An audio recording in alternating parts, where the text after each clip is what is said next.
Welcome back to our channel. So students, ఈ వీడియోలో తెలుగుకి సంబంధించిన హోల్ సబ్జెక్ట్ యొక్క ఎక్స్ప్లెనేషన్ ఇంక్లూడింగ్ గ్రామర్ అన్ని వీడియోలో డిస్కస్ చేద్దాము. సో ఈ వీడియో ఒక్కటి మీరు సిన్సియర్గా కాన్సన్ట్రేటెడ్గా చూస్తే మీరు ఫుల్ మార్క్స్ అనేది అటెంప్ట్ చేస్తారు క్వశ్చన్ పేపర్లో, ఇది మాత్రం పక్కా. ఓకే, సో చాలామంది స్టూడెంట్స్ నాకు పర్సనల్గా ఏం మెసేజ్ చేస్తున్నారు అంటే, అక్క నాకు తెలుగు రాయడం రాదు ఎట్లా అని అంటున్నారు. తెలుగు రాయకపోతే ఈ సబ్జెక్ట్లో పాస్ అవ్వడం చాలా కష్టము. ఓకేనా, వినడానికి మీరు ఎంత బాధపడ్డా ఇట్లా, ఇది మాత్రం ఫ్యాక్ట్. సో తెలుగు అనేది మీరు రాయడానికి మీరు కంపల్సరీగా రావాలి. ఆన్సర్స్ ఇవే ఆన్సర్స్ బట్టి కొట్టుకోవాలన్నట్టు ఇట్లా ఉండదు. మీరు ఆన్సర్ అనేది నార్మల్గా జనరల్గా రాయాలి బట్ రాసేది మాత్రం మిస్టేక్స్ లేకుండా రాయాలి. సో మీకు రాయడమే రాదు అని అంటే బాగా ప్రాక్టీస్ చేయండి. ఓకేనా, సో మరీ మిస్టేక్స్ రాస్తున్నట్టు ఉంటే మీకు మార్క్స్ అనేది ఎక్కువగా పడవు. సో ఛాన్స్ అనేది చాలా ఎక్కువ ఉంటుంది ఫెయిల్ అవ్వడానికి. ఓకేనా, సో ఈరోజు ఈ వీడియోలో అయితే ఏమేమి సబ్జెక్ట్స్ ఏమేమి లెసన్స్ ఉన్నాయి everything we will discuss now. Okay, so 1 minute. ఇక్కడ మీకు ప్రాచీన పద్య భాగంలో 3 లెసన్లు ఉన్నాయి. ఏంటా 3 లెసన్ అంటే, ఒకటి శకుంతలోపాఖ్యాయనము రన్నయ్య గారు రచించినారు, ఇంకొకటి గొడగూచి కథ పాల్కురికి సోమనాథుని రచించినాడు, అండ్ థర్డ్ చాప్టర్ ఈజ్ సంహరుని తపస్సు, ఇది అద్దంకి గంగాధరుడు గారు రచించినారు. సో ఈ 3 లెసన్లే ఉన్నాయి, మిగతా లెసన్స్ లేవు. అవి సెమిస్టర్ 4కి సంబంధించింది, సెమిస్టర్ 2కి సంబంధించింది. ఓకేనా, ఈ 3 లెసన్సే మీకు ఉంటాయి ప్రాచీన పద్య భాగంలో, అంటే ప్రాచీన కవిత్వంలో 3 లెసన్లే ఉన్నాయి అని అర్థం. నెక్స్ట్ ఆధునిక కవిత్వంలో మీకు 4 లెసన్లు ఉంటాయి. కాసులు, కవిరాజు కవి, గంగిరెద్దు, జయబేరి, ఈ 4 లెసన్లు ఉంటాయి. సో ఈ 4 లెసన్లు కూడా ఇంపార్టెంట్. ఇళ్ళకేని ఏవైనా 3 లెసన్లు నేర్చుకుంటే సరిపోతుంది. ప్రాచీన పద్య భాగం నుంచి ఏవైనా 2 లెసన్లు నేర్చుకుంటే సరిపోతుంది. ఇంకొకటి మీకు ఉపవాచకం ఉంటుంది. లైక్ రుద్రమదేవి నవల అనేది కంపల్సరీ క్వశ్చన్ అనమాట. ఒక షార్ట్ క్వశ్చన్ 5 మార్క్స్ అండ్ ఒక long question 15 marks. So total 20 marks అనేది మీరు స్కోర్ చేయొచ్చు మీరు రుద్రమదేవి నవల అనేది నేర్చుకుంటే. ఓకేనా, అండ్ ఆల్సో మీకు గ్రామర్ టాపిక్స్ ఏముంటుంది అని అంటే, సందులు సమాసాలు అనేది ఉన్నాయి. ఓకేనా, సో సందులు ఉన్నాయి, సమాసాలు ఉన్నాయి, ఇవన్నీ నేర్చుకోవాలి ఫస్ట్ సెమిస్టర్ దానికి. ఓకేనా, సో ఈ వీడియోలో ప్రతి ఒక్క లెసన్ అసలు ఏం చదువుకోవాలి, ఏం రిక్వైర్మెంట్ ఉన్నది, నేనైతే అన్ని ఫ్లూయెంట్గా 100% అయితే చెప్పనుమా. మళ్ళీ మీరు ఇది చెప్పలే అది చెప్పలే అని అనొద్దు. రేపు ఎగ్జామ్ రాయడానికి ఏమేమి ఇంపార్టెంట్, ఒక స్టూడెంట్ క్వశ్చన్ పేపర్ అటెంప్ట్ చేయాలంటే ఏమేమి ఇంపార్టెంట్ అనేది నేను చెప్పడం జరుగుతుంది ఈ వీడియోలో. అంతేగాని నేను ప్రతిదీ పాయింట్అవుట్ చేస్తూ చెప్పను. As well as I'm not that much profession in every subject. ఈ సబ్జెక్ట్ అయినా కాదు, ఏ సబ్జెక్ట్ అయినా అయితే నేను అంత పెద్ద లెక్చరర్ని కూడా కాదు అంత కరెక్ట్గా చెప్పనీకి. ఓకేనా, నేను నా స్టూడెంట్ లైఫ్లో ఉన్నప్పుడు నేనేం ట్రిప్స్ అండ్ ట్రిక్స్ ఫాలో అయినానో అవి మీకు చెప్తున్నాను అంతే. సో ఇక్కడ మీకు క్వశ్చన్ పేపర్ ప్యాటర్న్ అనేది 80 మార్క్స్ కదమ్మా. సో ఈ 80 మార్క్స్లో మీకు పార్ట్ ఏ అనేది 20 మార్క్స్ అనేది కన్సిస్ట్ అవుతుంది. పార్ట్ ఏలో మీరు 5 4 క్వశ్చన్లు రాయాలి, అటెంప్ట్ చేయాలి. అందులో మీకు ఫస్ట్ క్వశ్చన్ అనేది మీకు ఎక్కడి నుంచి వస్తుందంటే, పెన్ను బుక్ తీసుకొని రాసుకోండి. ఫస్ట్ క్వశ్చన్ అనేది మీకు ప్రాచీన పద్య భాగంలో ఏవైతే 3 లెసన్లు ఉన్నాయో అందులోకి మీకు సందర్భ సహిత వాక్యాలు అనేది అడుగుతాడు. సో సెకండ్ క్వశ్చన్ అనేది ఆధునిక పద్య భాగంలో ఏవైతే ఉన్నాయో అందులో నుంచి లెసన్స్ నుంచి సందర్భ సహిత వాక్యాలు అనేది అడుగుతాడు. ఓకేనా, అండ్ థర్డ్ క్వశ్చన్ వచ్చేసి మీకు అంటే ఇంకొక థర్డ్ క్వశ్చన్ ఇంపార్టెంట్ ఏంటంటే, మీకున్న ఈ 7-8 లెసన్లలో ఏదైనా ఒక కవి గురించి మిమ్మల్ని అడుగుతాడు. నన్నయ్య కవి గురించి తెలపండి, నన్నయ్య గురించి తెలపండి, నన్నయ్య లైక్ శైలత్వాన్ని తెలపండి, ఇలాంటి క్వశ్చన్లు అడుగుతారు. కవి గురించి మీరు రాయాలి. అండ్ ఇంకొక క్వశ్చన్ సందులు సమాసాల నుంచి వస్తాయి, అండ్ ఇంకా నానార్థాలు ఇవన్నీ వస్తాయి అన్నమాట. సో నేను ఈ వీడియోలో ఏవైతే చెప్తున్నానో అవి పర్ఫెక్ట్ అవ్వండి సరిపోతుంది. సో ఈ వీడియో మీరు ఎగ్జామ్ సెంటర్స్ ముందు విన్నా కూడా ఇనఫ్. ఓకే, జస్ట్ మీరు ఇయర్ ఫోన్స్ పెట్టుకొని విన్నా కూడా మోర్ దెన్ ఎనఫ్ అనమాట. శకుంతలోపాఖ్యాయనం నుంచి మీరు పద్యాలు నేర్చుకుంటే ఒక 15 మార్కుల ఆన్సర్ అనేది మీరు అటెంప్ట్ చేస్తారు. ఓకేనా, శకుంతలోపాధ్యాయం నుంచి ఇంకా సంహరుని తపస్సు నుంచి మీకు పద్యాలు వస్తాయి. పద్యాలు వాళ్ళు ఇస్తారు, మీరు ఏం చేయాలి, ప్రతి పదార్థాలు రాయాలి. ఇందులో మీరు సమ్మరీస్ నేర్చుకోకపోయినా పర్లేదు. ఓకేనా, సో ఇందులో మీరు ఏమేం పద్యాలు నేర్చుకోవాలి అనేది నేను చెప్తాను. సో ఏమేం పద్యాలు అంటే ఇక్కడ మీరు చూడండి, విమల యశోదిని అని ఉంది కదా, ఈ పద్యం అనేది చాలా ఇంపార్టెంట్ పద్యం. ఇది పద్యం నంబర్ 1. ఓకే. నేను 2 పద్యాలనేది ఇస్తాను. ఆ 2 పద్యాలు ఏవైతే ఉన్నాయో అవి కంపల్సరీగా నేర్చుకోండి. ఒక క్వెషన్ అనేది ఒక పద్యం అనేది కంపల్సరీగా పార్ట్ బిలో అడుగుతాడు. ఇదొక పద్యము. దీనికి ప్రతిపదార్థం అనేది మీరు మీ మెటీరియల్స్‌లో మాత్రం కంపల్సరీగా చూసుకోండి. ప్రెజెంట్ నా దగ్గర అయితే మెటీరియల్ అనేది లేదుమా. సో, ఇదొకటి. సో, ఇంకొకటి ఏంటి అనంటే ఇది విపరీత పది ఒక్క నిమిషం.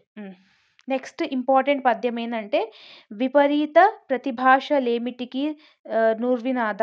ఇది గూడా చాలా ఇంపార్టెంట్ పద్యం అనమాట. ఇది గూడా నేర్చుకోండి. అండ్ ద లాస్ట్ పద్యం ఆఫ్ దిస్ లెసన్. సో, ఇవి 2 నేర్చుకున్నా సరిపోతుంది.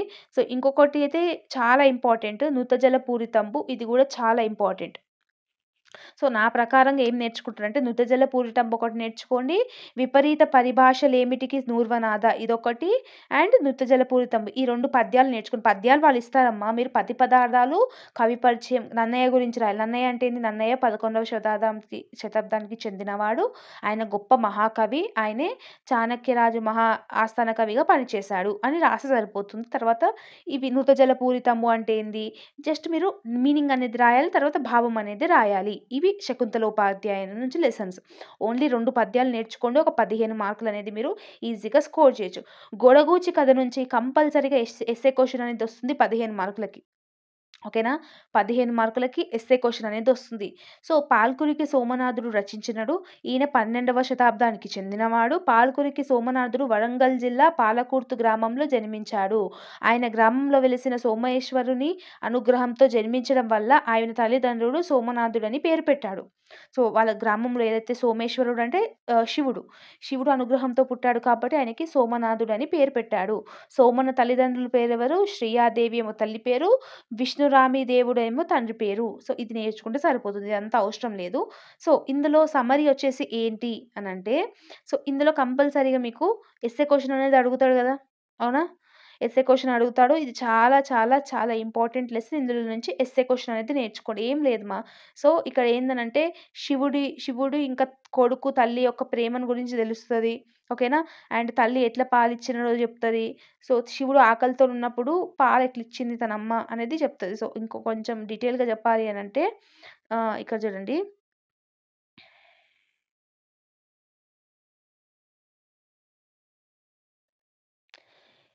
ఇందులో ఏముండదు మా. 'గొడగూచి' కథ అనేది శివునికి సంబంధించిన కథ అనమాట. ఈయన సోమనాథుడు రచించినడు.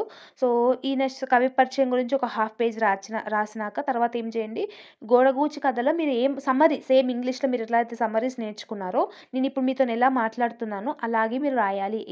బుక్కులో ఉన్నది బట్టి కొట్టుకోవాలనే ఆ బ్లైండ్ థాట్ అనేది మీరు మనసులోకెళ్ళి తీసేసేయండి. అట్లా ఏమీ ఉండదు. ఓకేనా? నేనెలా తెలంగాణ స్లాంగ్‌లో తెలంగాణ అంటే తెలంగాణ కాదు. ఎలా అయితే నేను మాట్లాడుతున్నానో అదే మీరు పేపర్‌లో రాయాలి. వితౌట్ మిస్టేక్స్ రాయాలి. ఇందులోకెళ్ళి కంపల్సరీగా ఎస్సే క్వెషన్ వస్తది. నేర్చుకోండి. ఏం లేదు తల్లి ఎలా పాలిచ్చింది తన కొడుకుకి మళ్ళా లైక్ ఇంకా చాలా చాలా విషయాలు ఇన్సిడెంట్స్ అనేది ఉంటుంది. ఇవి నేర్చుకుంటే సరిపోతుంది. ఓకేనా? ఇక్కడ నాకు ఆన్సర్స్ పీడిఎఫ్ లేవు. సో, అందుకని నేను చెప్పలేకపోతున్నాను. ఒకవేళ ఉంటే మాత్రం నేను కంపల్సరీగా చెప్తుండే. సో, ఇది త్యాగనీతి మీకు లేదు కాబట్టి నెక్స్ట్ మనకి సంహరుని తపస్సు లెసన్ అనేది ఉంటుంది. సో, సంహరుని తపస్సు లెసన్‌లో ఏం చదువుకోవాలి అంటే పద్యాలు చదువుకోవాలి. సంహరుని తపస్సు అనేది అద్దంకి గంగాధరుడు రచించినడు. సో, ఈయన కవి అనమాట. ఈయన రచించినడు. ఈయన గోల్కొండ ప్రభుత్వ ఇబ్రహీం కుతుబ్ షా ఆస్థాన కవి. మన గోల్కొండ హైదరాబాద్‌లో గోల్కొండ ఏదైతే ఉందో, ఆ ఇబ్రహీం కుతుబ్ షా ఎవరైతే ఉన్నారో ఆయన ఆస్థాన కవినంట. ఈయన 1525 నుంచి 1585 మధ్య సంఖ్య కలవాడు. అంటే ఆ కాలంలోకి చెందినవాడు అని అర్థం. ఓకేనా? సో, ఇందులో ద ఇంపార్టెంట్ పోయెమ్ ఏంటంటే 'నాలీకాప్తుడు గోరగించుట ఇమున్' సో, ఇది చాలా చాలా చాలా ఇంపార్టెంట్. ఈ పద్యం ఒకటి నేర్చుకోండి. ఇంకొక పద్యం ఇస్తాను. ఈ 2 పద్యాలు నేర్చుకుంటే సరిపోతుంది. సెకండ్ పద్యం ఏంటి అనంటే, ఆ నడభావి గలయించు అది ఉంది కదా! ఈ పద్యం అనేది చాలా ఇంపార్టెంట్. ఓకేనా? సో, ఈ 2 పద్యాలు నేర్చుకోండి. కంపల్సరీగా ఒక 15 మార్కుల క్వెషన్ అనేది రాస్తారు. సో, శకుంతలోపాధ్యాయం నుంచి 2 పద్యాలు, సంహరణ తపస్సు నుంచి 2 పద్యాలనేది ఇచ్చాను. ఈ 4 పద్యాలనేది చూసుకోండి. కంపల్సరీగా ఒక 15 మార్కులనేది మీరు స్కోర్ చేయొచ్చు. అండ్ గొడగూచి నుంచి ఆ సమ్మరీ చదువుకుంటే 15 మార్కులు. ఈటికే మీరు 30 మార్కులనేది మీరు స్కోర్ చేస్తున్నారు. అర్థమవుతుందా అండి? సో, ఇంత ఈజీగా ఉంటుందనమాట. పార్ట్ బిలో మీరు 2 క్వెషన్‌లు అటెంప్ట్ చేస్తున్నారు అని అర్థం. నెక్స్ట్ మీకు కాసులు లెసన్ అనేది ఉంటుంది ఇక్కడ. కాసుల లెసన్ అనేది గురజాడ అప్పారావు గారు రచించినారు. ఈయన విశాఖపట్నం సమీపంలో రాయవరం గ్రామంలో 1867 సెప్టెంబర్ 21న జన్మించారు. సో, ఇంత నేర్చుకుంటే సరిపోతుంది. ఈయన కన్యాశుల్కం అనే నాటకాన్ని కూడా రచించినాడు. ఓకేనా. సో, గిడుగు రామమూర్తి గారి వ్యవహారిక భాషోదయానికి ఈయన రచనగా తీర్చిదిద్దాడు. ఇది కవి గురించి మాత్రం కంపల్సరీగా నేర్చుకోండి. అండ్ పార్ట్ ఏలో నేను కవి గురించి అడుగుతానని చెప్పాను కదా! సో, ఇక్కడ ఏం లేదు. కవి గురించి అడిగితే ఆయన గొప్ప కవి. మీకు ఆ కవి గురించి తెలవకపోయినా గిట్ల ఒక కవికి ఉండాల్సిన లక్షణాలేంటి? ఆయన ఒక గొప్ప కవి, ఈయన ఎన్నో రచనలు రాసేసినారు అని చెప్పేసి ఒక 1 ½ సైడ్ పేపర్ రాస్తే సరిపోతుంది. ఓకేనా. Telugu actually to be frank అంటే ఎవ్వరు చదవరు. ఎంత ఆన్సర్ కంటెంట్ రాసినారు, రాసిన ఆన్సర్స్ మిస్టేక్స్ లేకుండా రాసినారా లేదా అనేది చూస్తారు. ఓకేనా. సో, మీకు ఆధునిక పద్య భాగంలో 4 లెసన్లున్నాయి. కాసులు, రాజు కవి, జయభేరి ఇట్లాంటి లెసన్లున్నాయి. ఈ 4 లెసన్‌ల ఏవైనా 3 లెసన్‌లు నేర్చుకుంటే మీరు ఒక లాంగ్ ఆన్సర్ అనేది కంపల్సరీగా అటెంప్ట్ చేస్తారు. ఓకేనా. సో, మీకు ఒక క్వెషన్ ఏమో పతి పదార్థం నుంచి పద్యం ఇచ్చి పతి పదార్థం రాయంటారమ్మా.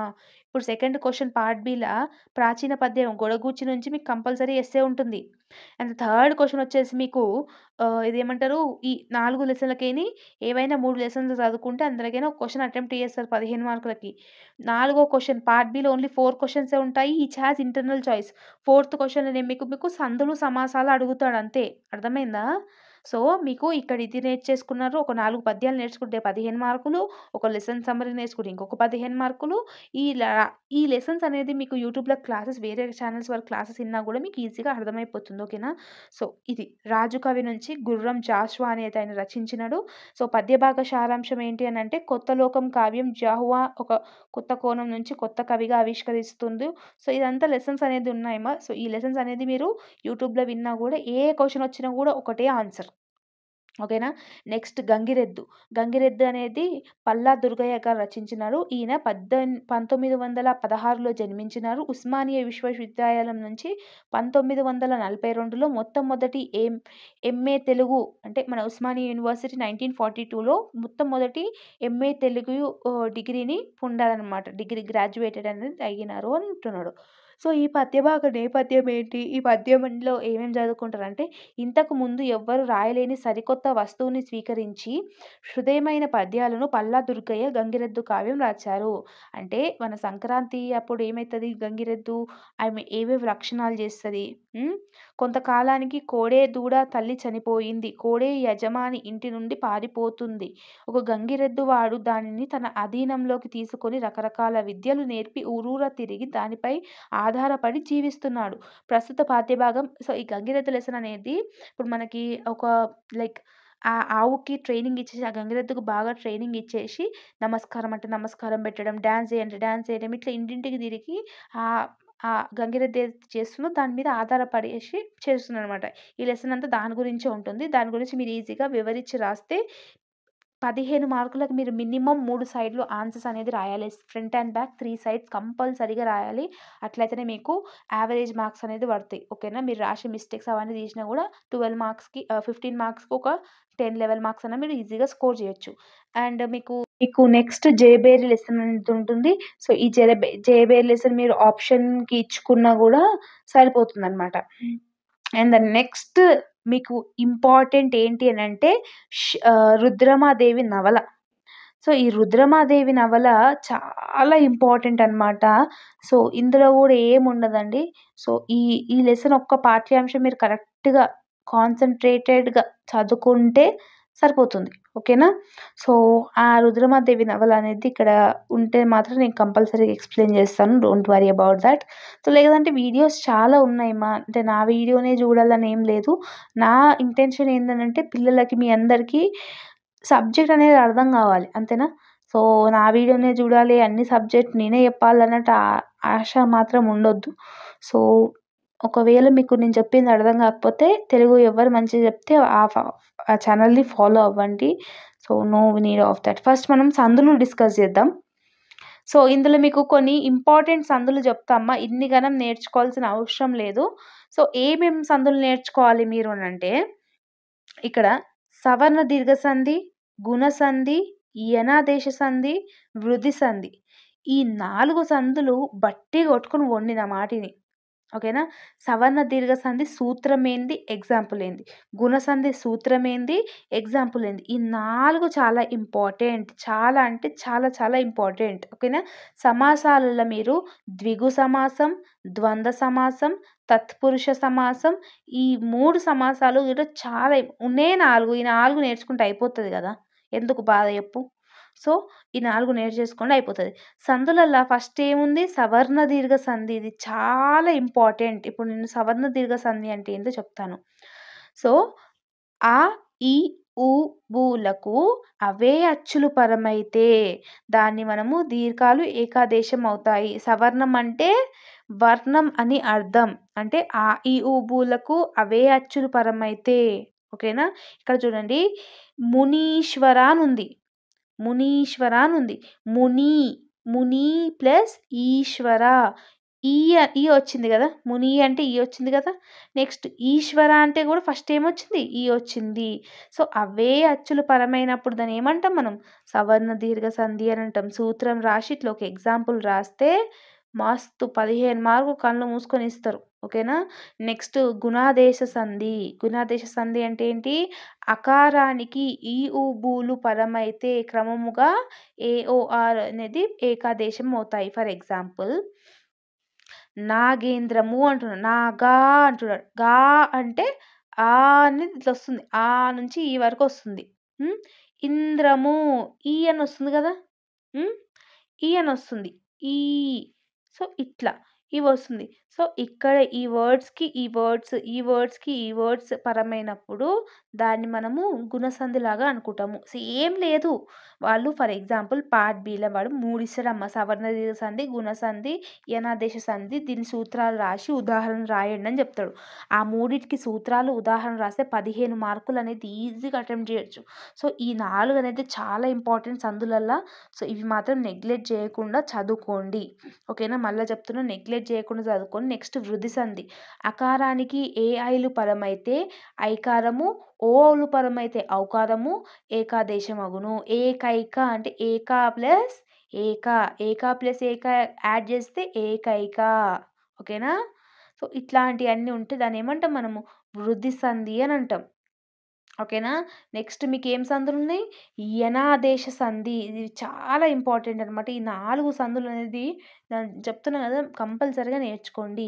ఈ, ఉ, బూలకు అసవర్ణమైన అచ్చులు పరమైతే వరసగా యావారాలు దేశమగును. For example అత్యంతము. అతి అంటే ఈ అని వస్తుంది గదా! ఈ వస్తుంది. అంతము అన్ అని వస్తుంది గదా! సో, ఈ నుంచి అవే అచ్చులు పరమైతే వరుసగా యావారాలు అనేది వస్తుంది. సో, ఇది యనాదేశ సంధి. ఓకేనా? సో, ఈ సందులనేది కంపల్సరీగా నేర్చుకోండి సరిపోతుంది. అకార లేదా అత్వ సంధి ఇది నార్మల్‌గా అంత ఇంపార్టెంట్ ఏం గాదు. సో, చూసుకుంటే చూసుకోండి లేదంటే లేదు. ఓకేనా? త్రిక సంధి కూడా అంత అవసరం లేదమ్మా. సో, ఇవే సందులనేది మీకున్నాయి. ఇంకొకటి ఇది చాలా ఇంపార్టెంట్. Oh my God! ఫస్ట్‌కెళ్ళిపోయింది మొత్తం పేపర్. ఒక్క నిమిషం.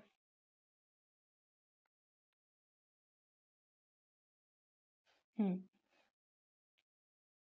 నెక్స్ట్ ఇంకొక సంధి గూడా చాలా ఇంపార్టెంట్ మీకు. ఇది. టుగాగమ సంధి. ఇది చాలా ఇంపార్టెంట్. ఇది గూడా ఒకసారి చూసుకోండి. ఇంకొకటి యామేదృత సంధి. ఇంకొకటి లాస్ట్ వన్ ఏంటనంటే రుగాగమ సంధి. సో, ఇవన్నీ నేర్చుకోండి సరిపోతుంది సందులల్లా. ఓకేనా? నెక్స్ట్ మీకేమున్నాయి? సమాసాలున్నాయి. సమాసాలల్లా తత్పురుష సమాసం. ఇందులో ఉత్తర పదానికి ప్రాధాన్యం ఉంటుంది. ఫర్ ఎగ్జాంపుల్ ప్రథమ తత్పురుషము, పూర్వకాలము, కాలము యొక్క పూర్వము. సో, ఇట్లా వాళ్ళిచ్చినారనుకోండి. ఫర్ ఎగ్జాంపుల్ తత్పురుష సమాసం చెప్పండి అని అంటాడు. సో, పూర్వకాలం అని అంటే ఏం రాయాలి మనము? కాలము యొక్క పూర్వము.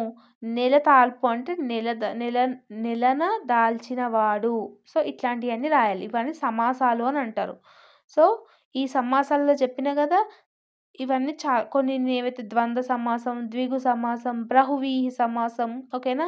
ఇవి చాలా ఇంపార్టెంట్ ఈ సమాసాలు. Try to practice that. Okay. Next మీకేముంది? తత్పురుష సమాసము, ద్వంద్వ సమాసము, ద్విగు సమాసం ఇవి చాలా ఇంపార్టెంట్. ఈ పీడిఎఫ్ అనేది టెలిగ్రామ్‌లో అప్‌లోడ్ చేస్తాను. అండ్ ద లాస్ట్ టాపిక్ ఇప్పుడు మనము రుద్రమాదేవి నవల అనేది నేర్చుకుందాం. ఓకేనా? సో, 'రుద్రమాదేవి' నవల అనేది ఎవరు రచనలు? ఒద్దిరాజు సీతారామచంద్ర శర్మ గారు రచించినారు. ఈయన వరంగల్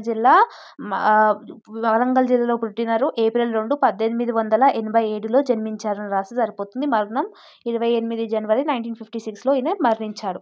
సో, ఎక్కువ కవి పరిచయం అంతగా రాయకండి. జస్ట్ కవి పేరు కరెక్ట్‌గా రాయండి. ఆయన ఏ ఇయర్‌లో పుట్టినారు, ఏ ఇయర్‌లో చనిపోయినారు అనేది రాస్తే సో, మోస్ట్‌లీ మార్క్స్ అనేది పడతాయి.